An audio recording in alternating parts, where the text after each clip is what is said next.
प्यारे भक्तजनों, शिवरात्रि का प्रागट्य बहुत ही रोचक है। एक बार भगवान विष्णु अपने मुक्तों के साथ आनंद मना रहे थे और उसी समय ब्रह्मांड का सर्जन करके ब्रह्मा जी वहां भ्रमण कर रहे थे।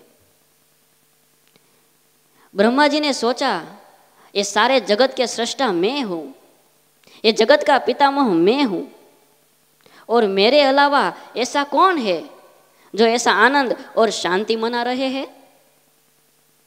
उन्होंने आवाज लगाई, कौन है वहां, अब सब मिलकर क्या कर रहे हो। नारायण सब समझ गए, मंद मंद मुस्कुराते हुए बोले, ब्रह्मा जी आप भूल गए, आपके द्वारा रचा हुआ जो ये पूरा ब्रह्मांड है वो मुझ में स्थित है और मैं पूरे ब्रह्मांड में व्याप्त हूं। सच कहूं, ये ब्रह्मांड का सर्जक आप नहीं, हम हैं। आप तो हमारे नाभि कमल में से प्रकट हुए हो।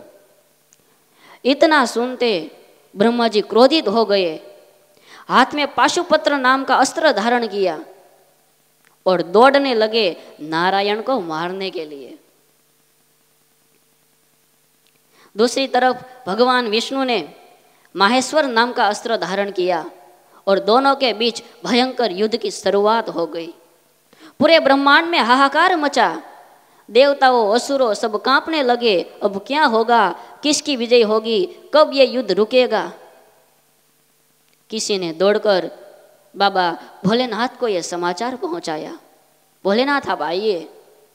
भोलेनाथ दौड़कर आ पहुंचे, देखा और पता चला कि इसमें नारायण तो दोषित है ही नहीं, ब्रह्मा जी भी दोषित नहीं है, पर ब्रह्मा जी को जिसने आवृत किया है वो घमंड दोषित है। और प्यारे भक्तजनों, इंसान चाहे कितना भी बड़ा होता है, पर जब वो घमंडी बनता है तो उसकी एक ही गति होती है और वो है अधोगति। अहंकारी मानव अपने को और अपनों को हमेशा के लिए दुख ही देता है। दुर्योधन घमंड का प्रतीक है, अर्जुन विनम्रता का प्रतीक है, रावण अभिमान का प्रतीक है, विभीषण विनम्रता का प्रतीक है। और इतिहास में नजर डालेंगे तो पता चलेगा हमेशा विनम्रता की विजय हुई है। शिवजी ने सोचा, अब मैं क्या करूं। तुरंत लिंग स्वरूप धारण किया और दोनों के बीच में प्रस्थापित हो गए और 12 ज्योतिर्लिंग की उत्पत्ति हुई। शिवजी महाराज लिंग स्वरूप में प्रस्थापित हुए और युद्ध की पूर्णाहुति हो गई। और वो दिन यानी परम पवित्र महाशिवरात्रि का दिन, शिवजी महाराज को ये दिन और रात्रि बहुत प्यारी है। ईशान संहिता और शिव पुराण में बहुत महिमा बताई गई है। फाल्गुने कृष्ण पक्षस्य या तिथि सा चतुर्दशी तत्रोपवासं कुर्वाणः प्रसाद्यति मां ध्रुवम्। कोई मानव ये शिवरात्रि के दिन शिव मंदिर में जाकर बिलीपत्र दूध आदि द्रव्य से शिवजी महाराज का पूजन करते हैं, उसकी सब मनोकामना पूर्ण होती है। कोई उपवास करते हैं, फराल करते हैं, उसके जीवन में आने वाली सब मुश्किलियाँ, सब चिंताएं, आर्थिक या शारीरिक टेंशन शिवजी महाराज भगा देते हैं, क्योंकि शिवजी महाराज हर पल भक्तों की रक्षा में रहते हैं। शिव सत्य है, शिव सनातन है, शिव तो करुणावतार है। तो कभी हमें प्रश्न होगा, तो शिवजी को संहार के देवता क्यों बताया गया है, उसमें दया कैसी।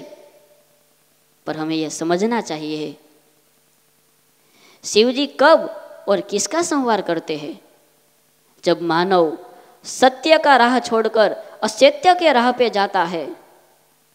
हिंसा, व्यभिचार, चोरी, लूटपाट और अनीति का धन अपने घर में लाता है, वो शिव जी को कभी भी पसंद नहीं है। अपना तीसरा नेत्र खोलकर उसको जलाकर खाक कर देते हैं।